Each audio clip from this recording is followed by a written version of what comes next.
ठीक है, तो नेक्स्ट चैप्टर है क्या, वेव है ना। अब देखो ना, वेव्स को हमने दो कैटेगरी में कैटेगराइज किया है।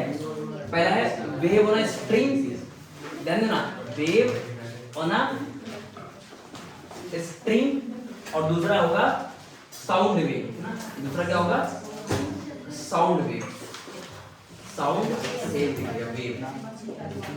ठीक है ना। तो हमें पहले कुछ लेक्चर मतलब 7 से 8 लेक्चर ये पढ़ने हैं, और फिर 7 से 8 लेक्चर ये पढ़ने हैं, मतलब कोई 16-17 लेक्चर, या फिर अगर मान लो ज़्यादा शुरू हो गया तो ज़्यादा भी लेक्चर हो सकते हैं ना।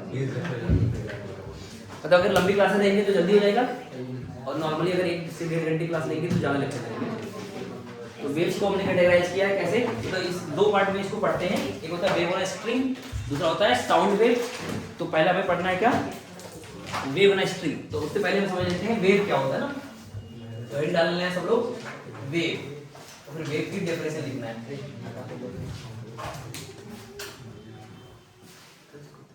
सबसे पहले लिखो वेव क्या है ना। तो वेव क्या है, ध्यान देना, वेव क्या है, एक डिस्टरबेंस है जो अपने साथ क्या करेगा, एनर्जी और मोमेंटम लेके आगे बढ़ेगा। ध्यान दो, वेव क्या है, मतलब किसी मीडियम में वो डिस्टरबेंस है जो अपने साथ क्या करता है, एनर्जी और मोमेंटम लेके आगे बढ़ता है। तो इसी को लिख लेते हैं। देखो a wave is a disturbance, a wave is a disturbance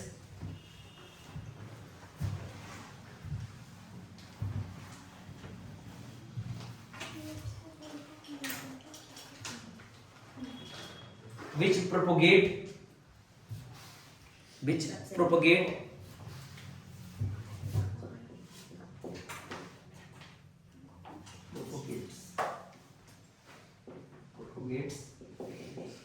या फिर ब्रैकेट में दो ट्रांसपोर्ट,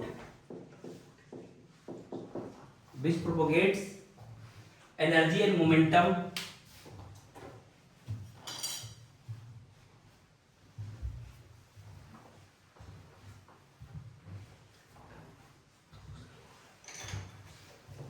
देखा, which propagate energy and momentum from one point to another, from one point to another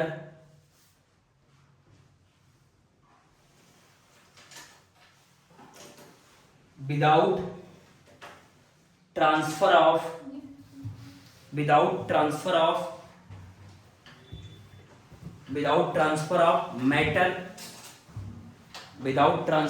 matter, bracket में लिख दो मीडियम।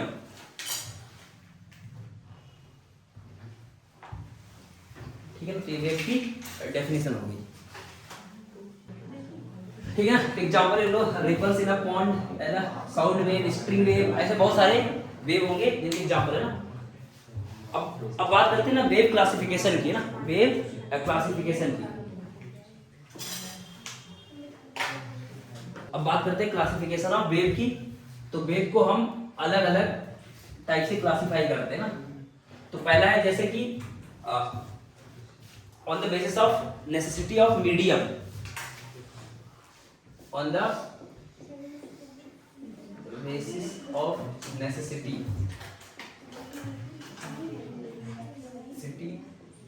Of medium. ठीक है ना, तो मीडियम की नेसेसिटी के हिसाब से हम इसको दो टाइप से कैटेगराइज करते हैं। तो ऐसे लिखते हैं ना, एक होगा मैकेनिकल वेव,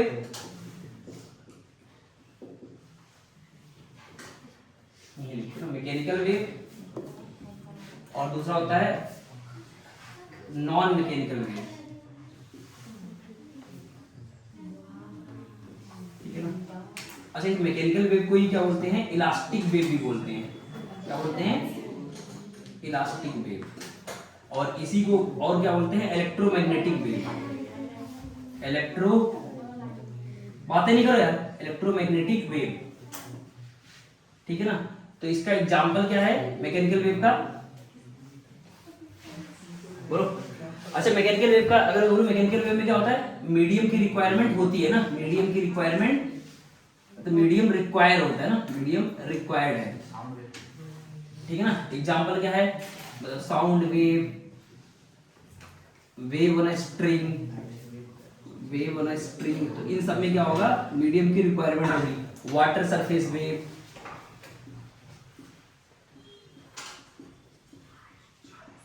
ठीक है ना। और नॉन मैकेनिकल में मीडियम की रिक्वायरमेंट नहीं होगी, तो नो मीडियम रिक्वायर्ड, मतलब मीडियम की रिक्वायरमेंट नहीं होगी।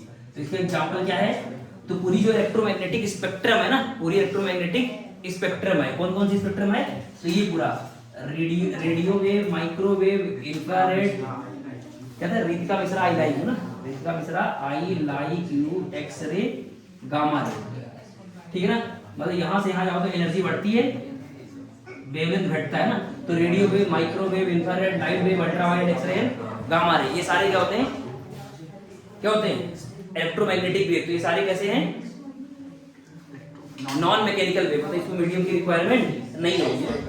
आर मतलब क्या होता है, रेडियो वेव है ना, लिख लो, radio wave, micro, infrared, infrared और लाइट को ही बोलते हैं विजिबल, है ना, लाइट मतलब विजिबल, है ना। और लाइट में तुम्हारे 7 पार्ट है, वो पता है तुम्हें। और ये हो गया अल्ट्रावायलेट, और ये हो गया एक्सरे एंड गामा रे। तो मतलब याद करने का तरीका क्या है, Ritika Mishra I like you, X ray and gamma ray. एक बार जल्दी से क्लासिफिकेशन और जल्दी से रिवाइज कर लेते हैं। तो क्या है, on the basis of necessity of medium, तो मीडियम की नेसेसिटी के बेसिस पर हम बोलते हैं मैकेनिकल वेव और नॉन मैकेनिकल वेव, मैकेनिकल और नॉन मैकेनिकल। अच्छा, मैकेनिकल वेव को ये क्या बोलते हैं, इलास्टिक वेव। तो मैकेनिकल वेव क्या होता है, जिसमें मीडियम की रिक्वायरमेंट होती है, मीडियम की रिक्वायरमेंट होती है ना, तो उसको बोलते हैं मैकेनिकल वेव। एग्जांपल क्या है, sound wave, wave on string, water surface wave, ठीक है ना, जो हम डेली मतलब वेव्स देखते हैं वो क्या है, मैकेनिकल वेव, जिसमें मीडियम की रिक्वायरमेंट होती है। दूसरा है नॉन मैकेनिकल वेव, इसी को और बोलते हैं इलेक्ट्रोमैग्नेटिक वेव, जिसमें मीडियम की रिक्वायरमेंट नहीं होती है। अगर मीडियम नहीं है तो भी चलेगा, अगर है तो भी मतलब वेव क्या होगी, प्रोपोगेट हो सकती है, ठीक है। तो मीडियम की कोई रिक्वायरमेंट नहीं होती है। तो इसका एग्जांपल क्या है, पूरा इलेक्ट्रोमैग्नेटिक वेव का जो स्पेक्ट्रम होता है, क्या होता है, radio wave, microwave, infrared, light ray, ultraviolet, X ray, gamma ray. तो ये पूरा स्पेक्ट्रम क्या है, क्या है, पूरा नॉन मैकेनिकल इलेक्ट्रोमैग्नेटिक वेव है ना। तो क्या करने क्या था, Ritika Mishra I like you, X ray and gamma ray. ये एनर्जी का इंक्रीजिंग ऑर्डर है, वेवलेंथ का डिक्रीजिंग ऑर्डर है ना, ये भी याद रखो कि एनर्जी का इंक्रीजिंग ऑर्डर है और वेवलेंथ का डिक्रीजिंग ऑर्डर है। ऐसे ही on the basis of propagation of energy, मतलब एनर्जी प्रोपोर्शन के बेसिस पर, तो एक होता है प्रोग्रेसिव वेव, दूसरा होता है स्टेशनरी वेव। तो प्रोग्रेसिव वेव क्या होता है कि पार्टिकल तो वाइब्रेट करते हैं और साथ साथ में एनर्जी प्रोपगेट होती है कांस्टेंट वेलोसिटी से, मतलब वेव आगे बढ़ता है, इसका मतलब एनर्जी कांस्टेंट वेलोसिटी से आगे बढ़ रही होती है। और स्टेशनरी वेव में क्या होता है, पार्टिकल वाइब्रेट तो करते हैं लेकिन अलग अलग एम्पलीट्यूड में, और वेव लगता है कि रुका हुआ है, वेव लगता है क्या है, रुका हुआ है। इसका मतलब एनर्जी क्या होती है, एनर्जी प्रोपगेट नहीं करती है, बस पार्टिकल ऐसे ऐसे वाइब्रेट करते हैं। तो ये कैसे बनता है, जैसे मान लो एक स्ट्रिंग लो, 2 एंड पे फंसा दो ऐसे, ठीक है ना, और ऐसे कर दो, तो ऐसे ऐसे होता है ना, तो ऐसे लगता है कि सब कुछ क्या है, मतलब आगे कुछ नहीं आ रहा है, बस क्या हो रहा है कि पार्टिकल भी ऐसे ही वाइब्रेट कर रहे हैं, ठीक है ना। तो इसको हम अलग से पढ़ेंगे ना, स्टेशनरी वेव हम अलग से पढ़ेंगे, एक से 2 लेक्चर लगेगा इसको पढ़ेंगे ना, और ये तो पढ़ना ही पढ़ना ना। फिर अगला आता है on the basis of dimension, मतलब एनर्जी किस किस डायमेंशन में फ्लो हो रही है ना। तो अगर मान लो वेव को डिफाइन करने के लिए अगर एक डायरेक्शन की जरूरत पड़ रही है तो उसको बोलेंगे 1D वेव। वेव को डिफाइन करने के लिए अगर एक डायरेक्शन की रिक्वायरमेंट है तो क्या बोलेंगे, 1D वेव। जैसे वेव ऑन स्ट्रिंग, तुमने स्ट्रिंग में ऐसे करके ऐसे वेव बनाए, पल्स बनाया ऐसे करके ऐसे, तो वेव ऐसे करके ऐसे जा रही है तो फिर एक डायरेक्शन में जा रही है। अगर एक्स में जा रही है तो एक्स डायरेक्शन के लिए मतलब 1D हो गया, अगर वाई में जा रही है तो वाई, तो एक ही डायरेक्शन की जरूरत पड़ रही है, तो इसलिए हम बोलेंगे 1D। 2D में क्या होगा, 2D में जहां पर वेव को डिफाइन करने के लिए 2 एक्सिस की क्या हो, रिक्वायरमेंट हो, तो उसको बोलेंगे 2D वेव। जैसे वाटर सरफेस वेव, तो वाटर में जब तुम पत्थर ऐसे गिराते हो ना, पत्थर गिराते हो तो क्या होता है, ऐसे रिपल्स बनती ना, ऐसे रिपल्स आगे बढ़ती हैं, लेकिन उसको साइड से देखोगे तो रिपल्स ऊपर नीचे भी ऐसे क्या करते हैं, है ना, वाइब्रेट करते हैं और रिपल्स आगे बढ़ता है। इसका मतलब ये कुछ एक्स में भी जा रहा है और वाई में भी क्या कर रहा है, तो यहाँ पर 2 डायमेंशन की जरूरत है। अगला है 3D वेव, तो जहां पर क्या हो, वेव तीनों डायरेक्शन में चले। तो जैसे मैं बोलता हूँ तो बोल रहा हूँ तो क्या हो रहा है, एनर्जी सब डायरेक्शन में जा रही है, इधर भी जा रही है, इधर भी जा रही है, इधर भी जा रही है। इसका मतलब इसको एक्स मान लो, इसको वाई मान लो और ऊपर वाले को जेड मान लो, तो तीनों मतलब 3D में पूरा जा रहा है। तो इसलिए क्या हो जाएगा ये 3D वेव। तो ये साउंड वेव कैसा है? 3D वेव है। अगला है on the basis of vibration of medium particle. तो मीडियम के पार्टिकल कैसे वाइब्रेट करते हैं उसकी बेसिस पर हमने वेव को कैटेगराइज किया दो पार्ट में। पहला है ट्रांसवर्स वेव। क्या है? Transverse wave. तो ट्रांसवर्स वेव में क्या होगा? वेव आगे जाएगी और मीडियम के पार्टिकल ऐसे ऐसे वाइब्रेट करेंगे और वेव आगे बढ़ेगी। जैसे वेव होना स्ट्रिंग, वेव होना स्ट्रिंग। देखो वेव ऑन स्ट्रिंग में क्या होता है कि अगर मान लो वेव ऑन स्ट्रिंग है ऐसे करके ऐसे, तो ये पूरा आगे बढ़ता है और जो ये वाला पार्टिकल क्या करते हैं ऐसे ऐसे ऊपर नीचे वाइब्रेट करते हैं। यानी कि पार्टिकल ऐसे ऐसे वाइब्रेट करेंगे और वेव क्या होगा? आगे बढ़ेगा। इसका मतलब पार्टिकल मोशन और वेव मोशन के बीच का एंगल कितना है? 90 डिग्री। तो डायरेक्शन ऑफ वाइब्रेशन क्या है? Perpendicular to the wave propagation. Example क्या है? वेव होना स्ट्रिंग। अगला है कि लॉन्गिट्यूडनल वेव। अगला क्या है? Longitudinal wave. तो लॉन्गिट्यूडनल वेव में क्या होगा कि अगर मान लो वेव इधर जा रही है तो उसके पार्टिकल भी क्या करेंगे? देखना ना, उसके पार्टिकल क्या करेंगे? ऐसे उसी डायरेक्शन में मतलब वेव प्रोपोर्शन की डायरेक्शन में क्या करेंगे? वाइब्रेट करेंगे। क्या करेंगे? वाइब्रेट करेंगे। और यहाँ पर ऐसे ऐसे वाइब्रेट करेंगे। तो यहाँ पर क्या बनता है? क्रस्ट और ट्रफ बनता है। क्या बनता है? क्रस्ट। टॉप वाला पॉइंट क्या कहलाता है? क्रस्ट। और नीचे वाला ट्रफ कहलाता है। यहाँ पर क्या बनता है? कंप्रेशन एंड रेयरफैक्शन बनता है। कंप्रेशन मतलब कि सारे जो पार्टिकल है वो पास पास आ गए तो डेंसिटी बढ़ जाती है। डेंसिटी बढ़ जाती है तो प्रेशर बढ़ जाता है। इसीलिए लॉन्गिट्यूडनल वेव को और क्या बोलते हैं? प्रेशर वेव भी बोलते हैं। क्या बोलते हैं? प्रेशर वेव भी बोलते हैं ना, पढ़ेंगे इस बार से। ठीक है ना। तो इसमें मीडियम के पार्टिकल क्या होंगे? ऐसे ऐसे वाइब्रेट करेंगे और वेव आगे प्रोपगेट करेगी। मतलब इनके बीच का एंगल कितना हुआ? 180। कितना डिग्री हुआ? 180 डिग्री। समझ गए ना। तो ये था हमारा ओवरऑल क्लासिफिकेशन ऑफ वेव। ठीक है, आगे बढ़ते हैं। चालू कैसे नहीं लिखो, नोट नंबर 1 है ना। देखो mechanical transverse wave are produce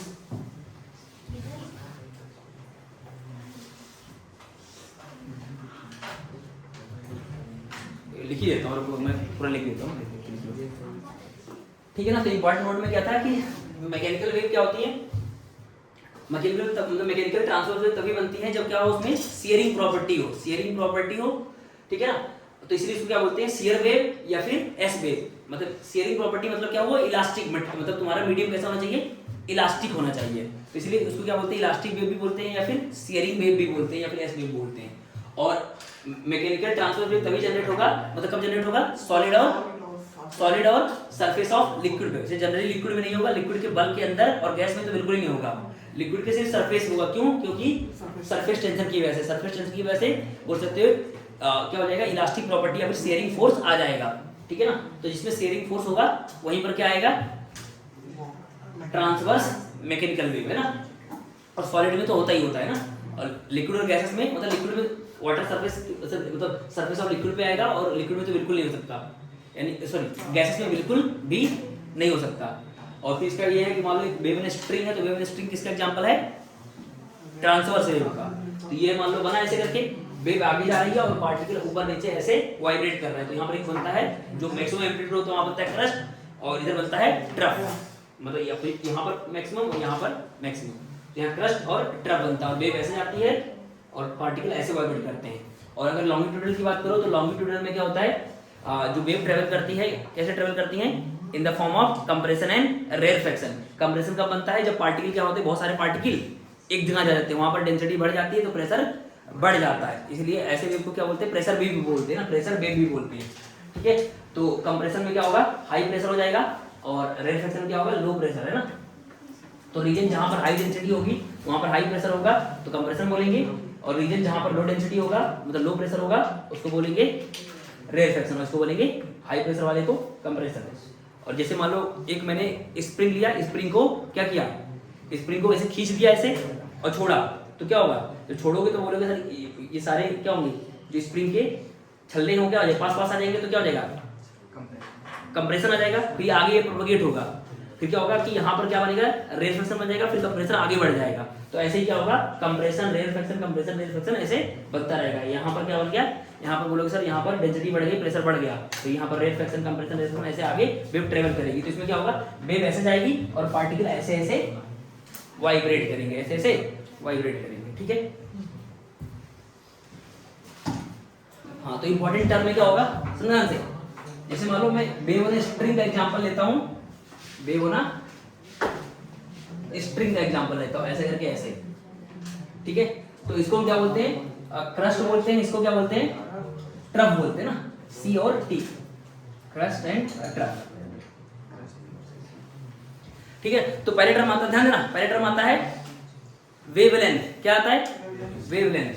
तो यहाँ पर क्रस्ट बना, ट्रफ बना, यहाँ पर क्या बनेगा, क्रस्ट, ऐसे ही यहाँ पर क्या बनेगा, ट्रफ। तो वेवलेंथ क्या होता है, क्रस्ट से क्रस्ट की बीच की दूरी है ना, दो लगातार क्रस्ट से क्रस्ट की बीच की दूरी तो क्या कहलाती है, वेवलेंथ कहलाती है। तो इसको हम क्या बोलेंगे, लैम्डा, है ना, क्या बोलेंगे, लैम्डा, यानी कि वेवलेंथ बोलेंगे, वेवलेंथ। और ये पार्टिकल जितने, देखो ये पार्टिकल ऐसे वाइब्रेट करेंगे तो जितने मैक्सिमम दूरी तक जा सकते हैं मीन पोजीशन से, ये मीन है यानी इक्विलिब्रियम, ये मीन है यानी कि ये क्या है तुम्हारा, इक्विलिब्रियम लाइन, ठीक है। तो इससे जितना ये ऊपर जा सकते हैं उसको हम क्या बोलते हैं, एम्पलीट्यूड, क्या बोलते हैं, एम्पलीट्यूड, यानी maximum displacement from the mean position, क्या बोलेंगे, एम्पलीट्यूड बोलेंगे। तो ये क्या कहलाएगा, एम्पलीट्यूड कहलाएगा, ठीक है ना। और ये वेव क्या होगी, ये डायरेक्शन ऑफ वेव है ना, डायरेक्शन ऑफ वेव प्रोपगेशन। तो मान लेते हैं इसका वेलोसिटी जो है vw, मतलब vw से आगे बढ़ रहा होगा, तो इसका मतलब वेव जिस स्पीड से आगे बढ़ रही है उसको क्या बोलेंगे, वेव प्रोपगेशन। और एक टर्म आता है फेज, है ना, तो फेज क्या बताता है, फेज क्या बताता है, पार्टिकल की लोकेशन, पार्टिकल का लोकेशन किसी टाइम t पर, जैसे मान लो यहाँ से x दूरी पे गए, यहाँ से x दूरी पे गए, तो यहाँ से x दूरी पे गए तो पार्टिकल वाला कहाँ, यहाँ पे है। तो किसी t टाइम पर, किसी जनरल टाइम पर, किसी पोजीशन पर पार्टिकल की लोकेशन को कौन रिप्रेजेंट करता है, फेज। फेज पार्टिकल की लोकेशन को बताता है ना, किसी पर्टिकुलर टाइम पर पार्टिकल कहाँ पे है, ठीक है ना। तो फेज, तो बहुत सारे टर्म है, एक करके हम लिख लेते हैं ना। तो पहले हेडिंग डालना है क्या, वेवलेंथ, है ना, हेडिंग डालना है वेवलेंथ, हाँ ये बना लो ना, वेवलेंथ लैम्डा, है ना। ऐसे वेवलेंथ होगा, फिर फ्रीक्वेंसी f, ठीक है ना, फिर टाइम पीरियड, टाइम पीरियड तो पता ही तुम लोगों को, एक बार लिखवा देते ना। फिर चौथा है एम्पलीट्यूड,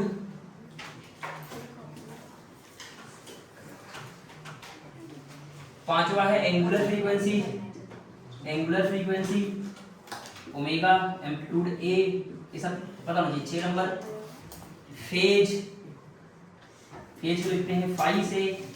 फिर 7 नंबर, 7 नंबर क्या है, एंगुलर वेव नंबर, है ना, ये इंपॉर्टेंट है, angular wave number, angular wave number इसको लिखते हैं स्मॉल के से। फिर हमारा आता है 8 number wave velocity, wave velocity, wave velocity यानी कि vw, ठीक है ना। तो ये सारा चीज हम पढ़ेंगे ना। और एक और होता है एंगुलर वेव नंबर, एक होता है वेव नंबर ना, तो इसको 9 लिख लो, और एक 8 नंबर लिख लो वेव नंबर, है ना, वेव नंबर, है ना, वेव नंबर। ये देखो एंगुलर वेव नंबर को क्या बोलते हैं, और वेव नंबर कुछ और होता है ना। वेव नंबर को ये बोलते हैं न्यू नॉट, क्या बोलते हैं ऐसे, न्यू नॉट, जो कि मतलब 1/λ होता है, रेसिप्रोकल ऑफ लैम्डा होता है। तो एक एक करके सारे सबके बारे में लिखेंगे ना, तो डायग्राम बना लो और सबके एक एक करके डेफिनेशन लिखेंगे। तो जैसे मैंने वेवलेंथ बता दिया, सुना वेवलेंथ क्या बताया था, ध्यान दो, हाँ, दो कंसेक्यूटिव क्रस्ट से क्रस्ट के बीच की दूरी, ध्यान दो, दो कंसेक्यूटिव क्रस्ट से क्रस्ट के बीच की दूरी, या फिर ट्रफ से ट्रफ के बीच की दूरी क्या कहलाएगी, वेवलेंथ कहलाएगी। दो लगातार क्रस्ट से क्रस्ट के बीच की दूरी, या फिर दो लगातार ट्रफ से ट्रफ के बीच की दूरी क्या कहलाएगी, वेवलेंथ कहलाएगी। या फिर ऐसा बोल सकते हो कि एक वेव की जो लेंथ होगी ना, एक वेव जैसे मान लो यहाँ से स्टार्ट हुआ, तो ये क्या कहलाएगा, लैम्डा कहलाएगा। मतलब एक पूरा जो वेव है यहाँ से यहाँ तक वो कहलाएगा एक लैम्डा कहलाएगा। या फिर ऐसे बोल सकते हो कि जो पार्टिकल, ध्यान देना, जैसे पार्टिकल क्या होता है, पार्टिकल का एक फेज होता है। फेज क्या होता है, जैसे ये वाला पार्टिकल कहाँ पे पहुंच गया, आपने कहाँ पहुंच गया, आपने मैक्सिमा पे, ये वाला कहाँ पहुंच गया, मैक्सिमा पे। ध्यान दो सर, ये पार्टिकल कहाँ पहुंचा, अपने मैक्सिमा पे। अब ये कहाँ जाएगा, अब ये नीचे आएगा। अच्छा ये कहाँ जाएगा, तो सर अब ये आगे बढ़ेगा ना, वेव वेव क्या होगा, आगे बढ़ेगा, तो ये ऊपर जाएगा पार्टिकल। यहाँ पर एक चीज मैं बना रहा हूँ, इंपॉर्टेंट है ना ये।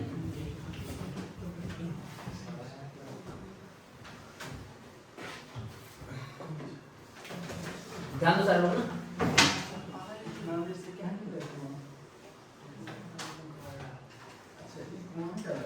मान लो ऐसा कुछ है ना वेव, और वेव आगे जा रही है, ध्यान दो सारे लोग, वेव ऐसे आगे जा रही है ना, ये बहुत इंपॉर्टेंट है, ध्यान दो सारे लोग, डायरेक्शन ऑफ वेव।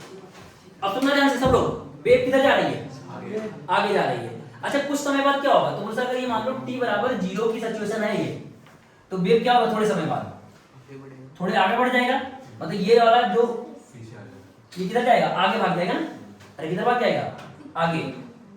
तो सोचो इसके पीछे भी तो ऐसा होगा, ऐसे करके ऐसे, तो ये आगे भाग जाएगा तो किधर आएगा, यहां से जाएगा ना ऐसे, यहां से ये थोड़ा सा आगे भाग गया, तो ये ऐसे करके ऐसे आ गया, समझ गए ऐसा।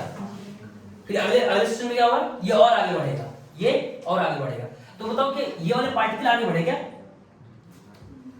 ये वाले पार्टिकल आगे बढ़े क्या, नहीं। एक्चुअली में क्या होगा, ये पार्टिकल अपने कहां पे है, मैक्सिमा पे है, कहां पे है, एक्चुअली क्या होता है, पार्टिकल ऐसे ऐसे वाइब्रेट करते हैं इस इन दोनों मैक्सिमा के बीच में।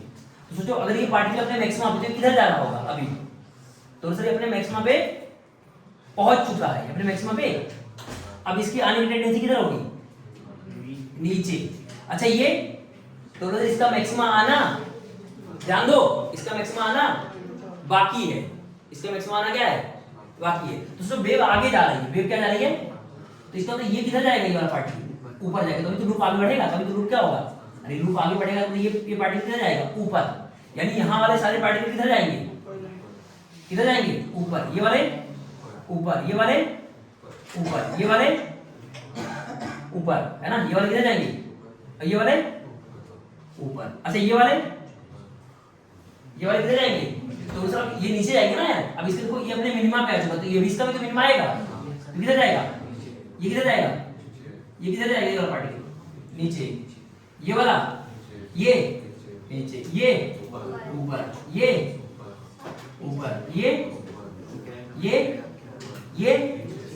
अच्छा इधर वाला किधर जाएगा, ऊपर के नीचे, बोलो, अरे बोलो सर, देखो ध्यान से, ये आगे वाला ऊपर जा रहा है और ये वाला किधर जा रहा है, तो इसका मतलब ये अपने मैक्सिमा पे पहुंच चुका था, ये अपने मैक्सिमा पे, तो ये नीचे आ रहा है ना, अरे ये नीचे आ रहा, तभी तो ये नीचे आएगा, सुना, ये अपने मैक्सिमा पे है, तो ये नीचे आ रहा है, तो ये ऊपर जाएगा, क्योंकि अब इसका भी मैक्सिमा आएगा ना, तो इसका मतलब ये अपने मैक्सिमा से नीचे आ रहे होंगे, तो इधर वाले किधर जाएंगे, नीचे नीचे, क्योंकि वेव आगे जा रही है। अब सोचो अगर वेव आगे जाएगी तो क्या होगा, ये पार्टिकल जब नीचे जाएंगे और ये ऊपर जाएंगे, तो ये वेव ऐसे करके ऐसे भागेगी ना, अगर तुम लोग ध्यान से ऐसे डाटा डॉटेड ऐसे करके ऐसे, तो सोचिए आगे हो जाएगा, यहाँ हो जाएगा, ये वाला यहाँ भाग जाएगा, तो ऐसे लगेगा कि ये क्या होगा, पूरा ये क्या भाग रहा है, ये पूरा जो तुम्हारा लूप है ये आगे जा रहा है, ऐसा फील होगा। पर क्या लूप के पार्टिकल आगे जा रहे हैं, नहीं जा रहे हैं, पार्टिकल तो बस ऐसे ऐसे वाइब्रेट कर रहे हैं ना, लेकिन हमें क्या फील हो रहा है कि ये वेव आगे जा रही है, तो वेव तो आगे जा रही है, लेकिन पार्टिकल क्या कर रहे हैं, ऊपर नीचे वाइब्रेट कर रहे हैं। तो ये चीज समझ में आता है। तो सुनना, तो वेवलेंथ क्या होता है, दो क्रस्ट से क्रस्ट के बीच की दूरी, या फिर ट्रफ से ट्रफ, दो लगातार क्रस्ट से क्रस्ट के बीच की दूरी, या फिर ट्रफ से ट्रफ के बीच की दूरी। अब सुनना ध्यान से, जैसे तुम ये वाले पार्टिकल को पढ़ो, ध्यान दो, ये वाले पार्टिकल को पढ़ो, तो एक बार फोकस करो, ये वाले पार्टिकल को पढ़ो, तो यहां से इसकी हाइट मान लेते हैं a1 है, कितनी हाइट, इक्विलिब्रियम से कितनी है, a1। ऐसे और एक पार्टिकल को पढ़ो, ऐसे एक पार्टिकल को और पकड़ो, तो यहाँ जाओगे जाओगे जाओगे जाओगे जाओगे, ये है ना, तो ये पार्टिकल किधर जा रहा है, क्या उतनी हाइट पे है, तो इसका मतलब ये दोनों पार्टिकल क्या है, सेम फेज में है, ये दोनों पार्टिकल क्या है, क्योंकि ये दोनों सेम हाइट पे भी हैं। ध्यान दो, इन दोनों का डिस्प्लेसमेंट, इस वाले पार्टिकल का डिस्प्लेसमेंट और इस वाले पार्टिकल का डिस्प्लेसमेंट क्या है, सेम हाइट पे भी है और सेम डायरेक्शन में भी जा रहे हैं, तो ये दोनों पार्टिकल क्या कराएंगे, सेम फेज में, तो इनके बीच के गैप को ही क्या और क्या बोल सकते हैं, वेवलेंथ। यानी कि वेवलेंथ का अच्छा डेफिनेशन क्या होगा कि बोलो सर दो लगातार ऐसे पार्टिकल, ध्यान देना, दो लगातार ऐसे पार्टिकल जिनके फेज का डिफरेंस क्या हो, सेम हो, जिनके फेज का डिफरेंस क्या हो, मतलब दोनों का जो फेज हो सेम हो, फेज का डिफरेंस नहीं, फेज क्या हो, सेम हो, फेज क्या हो, सेम हो, तो क्या कहलाएंगे, हाँ, तो उनके बीच के गैप को क्या बोलेंगे? वेवलेंथ। तो सुना, जब ये देखो, ये सुना, अभी हमने डेफिनेशन क्या बोला था, क्रस्ट से क्रस्ट के बीच की दूरी। तो ये क्रस्ट, ये क्या हुआ, क्रस्ट, और ये भी क्या हुआ, क्रस्ट। तो ये भी नीचे जा रहा है, ये भी नीचे जा रहा है, सेम हाइट पे, सेम हाइट पे, तो उसको क्या बोलेंगे? वेवलेंथ। तो इसलिए बोला ना, नहीं आया? तो यही सीधे से क्या बोलोगे कि ऐसे दो लगातार पार्टिकल जिनमें क्या हो, जिनकी फेज क्या हो, सेम हो, जिनकी फेज क्या हो, फेज का सेम होना मतलब क्या होगा कि पार्टिकल का लोकेशन जो है, दो पार्टिकल, अगर दो पार्टिकल सेम फेज में, इसका मतलब क्या हुआ कि दोनों पार्टिकल का डिस्प्लेसमेंट मेन पोजीशन से क्या है, सेम तरफ है, और दोनों सेम हाइट पे भी हैं, और दोनों सेम डायरेक्शन में जा रहे हैं, और वेलोसिटी भी क्या है, सेम है। तो क्या कहलाएंगे? सेम फेज में कहलाएंगे। तो उनके बीच की गैप को क्या बोलेंगे? वेवलेंथ। समझ आते हैं चीज? पक्का ना? अच्छा, ये समझ में आया कि नहीं कि कौन ऊपर कौन नीचे? ये चीज समझ में आया? अरे ये अपने मैक्सिमा पे था तो ये नीचे जाएगा, अब वेव आगे जा रही है तो ये ऊपर जाएगा, ये ऊपर जाएगा, ऊपर जाएगा, ऊपर जाएगा, ऊपर जाएगा। अब ये वाला अपने मिनिमा पे आएगा तो नीचे नीचे नीचे नीचे नीचे, ये ऊपर। और इधर वाला तो उनसे अपने मैक्सिमा पे ये वाला आ चुका था, इसलिए अब नीचे जाएगा ये। हाँ, अगर मान लो वेव इधर जाती, सुनना ध्यान से, वेव प्रोसीडिंग डायरेक्शन इधर होती, इधर डायरेक्शन में, तब क्या होता? अगर इधर जाती तो ये वाला किधर जाता? ऊपर, ये वाला इधर वाला नीचे जाता। लेकिन वेव इधर जा रही है तो ये चीज हमने बनाया सही, ठीक है ना? तो ये हो गया वेवलेंथ। और फ्रीक्वेंसी क्या होती है? तो एक सेकंड में, सुना, फ्रीक्वेंसी क्या होती है? एक सेकंड में कितनी वेव्स बन रही है, एक सेकंड में, मतलब हर सेकंड कितनी वेव बन रही है, हर सेकंड कितनी वेव बन रही है, इसको क्या बोलेंगे? फ्रीक्वेंसी। जैसे मान लो अगर मैं क्या करूं, एक सेकंड में अपने हाथ को इसे ऊपर ले गया, फिर नीचे ले आ गया, मतलब यहां से स्टार्ट किया, मान लो ऐसे गया, ऐसे गया, फिर ऐसे गया, फिर ऐसे गया, तो एक ऑसिलेशन कंप्लीट हो गया।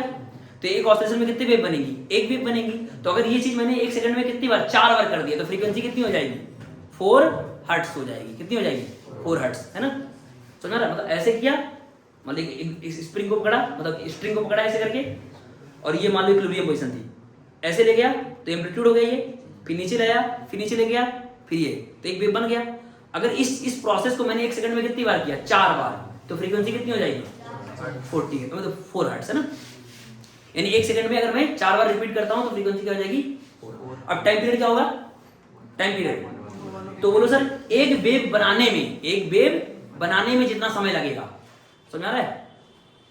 एक वेव बनाने में जितना समय लगेगा उसको हम क्या बोलेंगे? Time period.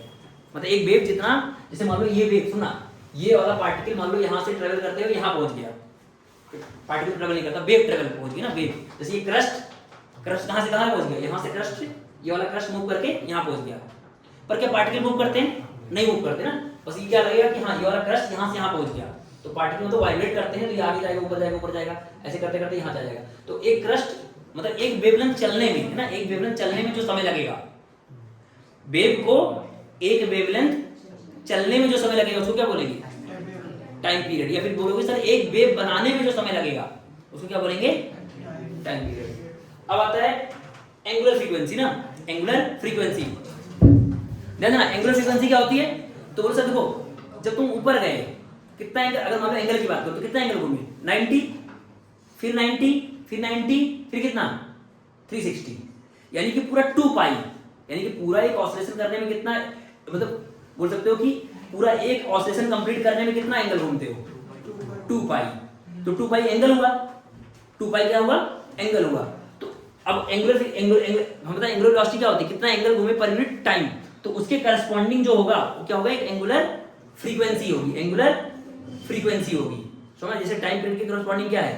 फ्रीक्वेंसी है। तो ऐसे क्या होगा? जो 2 पाई होगा, 2 पाई, जैसे एंगल कितना घूमते हैं? 2 पाई, तो उसके करस्पॉन्डिंग एक एंगुलर फ्रीक्वेंसी होगी, कितना एंगल घूमे। जैसे मान लो वेव, सुना, वेव मान लो यहां से ट्रेवल की, पार्टिकल यहां से ट्रेवल किए और a/2 पे चले गए, तो इसका मतलब ओमेगा कितना हुआ? मतलब ओमेगा मतलब थीटा कितना हुआ? थीटा कितना हुआ? अरे 90 हुआ ना, π/2। अरे मतलब थीटा कितना हुआ? अरे अगर मान लो पार्टिकल 0 से स्टार्ट किया, कहां पहुंच गया? हाँ, a/2 नहीं, मान लो a पे गया, कितना हुआ? π/2 कितना हुआ? अच्छा, यहां से यहां तक का जाने का समय कितना होगा? t/4। तो एंगुलर फ्रीक्वेंसी क्या हो जाएगी? एंगल अपॉन टाइम, थीटा क्या हो जाएगा? मतलब ओमेगा जो होता है वो होता है कितना एंगल घूमे अपॉन टाइम। तो कितना एंगल घूमे अपन ने? π/2, और टाइम पीरियड जो जितना लगा t/4 लगा। तो ये हमारा क्या जाएगा? उसका एंगुलर फ्रीक्वेंसी। ऐसे फेज, फेज क्या बताता है? पार्टिकल की लोकेशन, है ना, किसी टाइम टी पर। और एंगुलर वेव नंबर क्या होता है? एंगुलर वेव नंबर का फार्मूला होता है 2 पाई बाई लैम्डा। क्या होता है? 2 पाई बाई, मतलब के बराबर होता है 2 पाई बाई लैम्डा। इसका क्या मतलब होता है कि सुना, जैसे मान लो हमें पता कि जो क्रस्ट से क्रस्ट को क्या बोलते हैं? एक वेवलेंथ। अगर मान लेते हैं 0 एंगल घूमा तो ये कितना एंगल घूमेगा? 2 पाई। पूरा 2 पाई मतलब क्या हो? 0 ना। जैसे मान लो तुम यहाँ से चलते हो, यहाँ से घूमना स्टार्ट किए तो ये 0 वाला और 2 पाई वाला क्या है? सेम पोजीशन पे ना है। इसका मतलब ये वाला क्रस्ट और ये वाला क्रस्ट, तो बोलूँ कि अगर मान लो इसका एंगल, मतलब इसका मान लेते हैं फेज कितना है? 0, तो इसका फेज कितना होगा? 0, या फिर बोल सकते हो 2 पाई। क्या बोल सकते हो? 0 या फिर क्या बोल सकते हो? 0 और 2 पाई। तो सोचो इनके बीच का गैप कितना है? लैम्डा है ना। इनके बीच का कितना गैप है? कितना है? लैम्डा है। तो यानी एक लैम्डा में कितने का फेज का डिफरेंस आ रहा है? 2 पाई का आ रहा है। और 2 पाई मतलब क्या होता है? कोई फेज डिफरेंस नहीं है। मतलब 2 पाई मतलब क्या होगा कि पार्टिकल कहाँ है? दोनों अपने एक्सट्रीम, इस केस में एक्सट्रीम पे हैं। तो अगर 2 पाई, 4 पाई, 6 पाई है तो अपने सब पार्टिकल कहाँ होंगे? वाले सेम पोजीशन पे होंगे, ठीक है ना। तो वेव नंबर क्या बताता है कि जैसे मान लो कुछ लेंथ अगर तुम चले, वेव मान लो अगर कुछ लेंथ चली तो उसकी करस्पॉन्डिंग फेज का कितना डिफरेंस आएगा? तो आएगा 2 पाई बाई, मतलब यहाँ से के का फॉर्मूला क्या होगा? 2 pi by lambda. 2 pi by lambda. तो ये बोल सकते हो कि लैम्डा और 2 पाई में, मतलब एंगुलर में और लीनियर में रिलेशन बताता है। एंगुलर और लीनियर में रिलेशन बताता है, ठीक है ना। तो इतना लिख लो, फिर तो अगले क्लास में इसकी बात करेंगे ना अच्छे से, इसकी बात, ठीक है। तो इस सारा डेफिनेशन लिखना, एंगुलर वेव नंबर के बारे में लिखाएंगे अलग से, ठीक है ना। इसका फार्मूला क्या होता है? फार्मूला तो यही है। और वेव नंबर क्या होता है? इसी का जस्ट रेसिप्रोकल ऑफ लैम्डा, मतलब वेवलेंथ का लैम्डा। और वेव वेलोसिटी मतलब वेव जिससे ट्रैवल कर रही हो। तो सबका डिफरेंस बोल देंगे। इसके बारे में थोड़ा सा बताएंगे, थोड़ा इसके बारे में बताएंगे ना कल।